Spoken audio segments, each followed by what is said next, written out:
Olá, pessoal! Bem-vindos ao dia 29 da nossa jornada de leitura. Hoje, a gente vai mergulhar em 3 passagens que, à primeira vista, parecem não ter nada a ver uma com a outra. Mas, acredite, elas se conectam de um jeito incrível, falando sobre a perspectiva de Deus, sobre como Ele enxerga valor, justiça e poder. Bora lá? Pois é, a pergunta que vai nos guiar é exatamente essa. Como é que a gente conecta a oferta humilde de uma viúva, uma trama familiar super complexa e a descrição de um poder que abala o universo? A resposta nos mostra como Deus vê o mundo de uma forma, uau, radicalmente diferente da nossa. Então, nossa primeira parada é lá no templo. Imagina a cena. Jesus está ali, tranquilo, só observando o movimento, as pessoas chegando para entregar suas ofertas. Uma cena do dia a dia, sabe? Bem comum. Mas é nesse exato momento que ele vai nos dar uma lição, nossa, uma lição inesquecível sobre o que realmente tem valor. Olha só o contraste, que coisa. De um lado, temos os ricos, que chegavam e davam aquelas quantias altas, mas no fundo era só o que estava sobrando, sabe? O excedente. Do outro lado, chega uma viúva, muito pobre, e coloca só 2 moedinhas minúsculas. Para o mundo, aquilo ali era insignificante, mas para Jesus, aquilo era tudo. E essa declaração de Jesus vira a nossa lógica de cabeça para baixo. O ponto central é que a matemática de Deus não conta o valor que está na conta bancária. O que conta de verdade é o tamanho do sacrifício e a intenção do coração. Ela não deu o que sobrou, ela deu tudo o que tinha, para viver.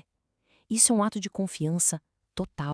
Então, essa mesma perspectiva divina que enxerga valor onde o mundo não vê nada, também age de formas muito inesperadas quando o assunto é justiça. E para a gente entender isso, vamos para uma das histórias mais desafiadoras e, olha, surpreendentes de todo o livro de Gênesis.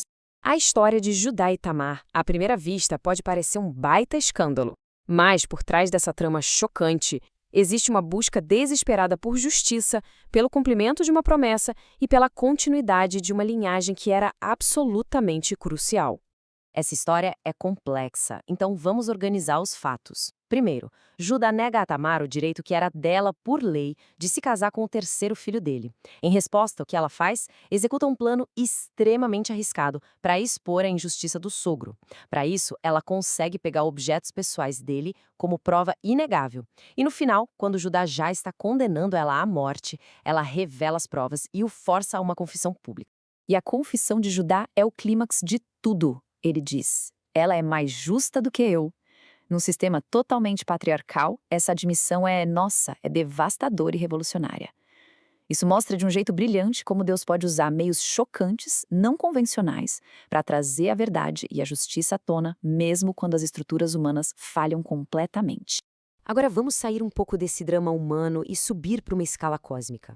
O Salmo 29 nos dá um vislumbre da majestade e do poder soberano de Deus.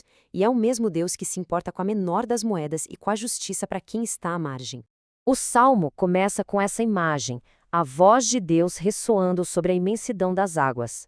É o poder da criação, o som que ecoa sobre o caos e que traz ordem a tudo. Mas esse poder não é só criativo, não. Ele é avassalador. A voz de Deus tem a força de despedaçar os cedros do Líbano, as árvores mais fortes e imponentes que existiam naquela região. E o alcance desse poder é total. Ele abala os próprios fundamentos da terra, fazendo o deserto inteiro tremer. É uma força da natureza que está acima de todas as outras. Mas para que tanto poder? O Salmo conclui de um jeito belíssimo. O mesmo Deus que comanda a tempestade se assenta como rei para sempre, e ele direciona todo esse poder para um fim específico, dar força e paz ao seu povo. Isso nos traz de volta para Lucas 21, porque logo depois de falar da oferta da viúva, Jesus começa a descrever justamente as tempestades, tanto as literais quanto as figurativas, que viriam sobre o mundo e sobre quem o seguia. Jesus não promete uma vida fácil. Ele fala de guerras, de desastres naturais, de perseguição, de uma angústia global. Ele descreve o mundo em caos, bem parecido com as imagens de poder que a gente viu no Salmo 29. A fé não é um escudo contra a tempestade, mas sim uma âncora dentro dela. E aqui está a virada de chave, o ponto crucial. No meio de todo esse terror e caos, a instrução não é para se desesperar, mas sim para levantar a cabeça. Por quê? porque para quem confia em Deus, o caos não é o fim da história. Pelo contrário, é o sinal de que a redenção final está próxima. Então, hoje a gente viu como a perspectiva de Deus conecta tudo isso. Ele vê um valor imenso no sacrifício que o mundo despreza.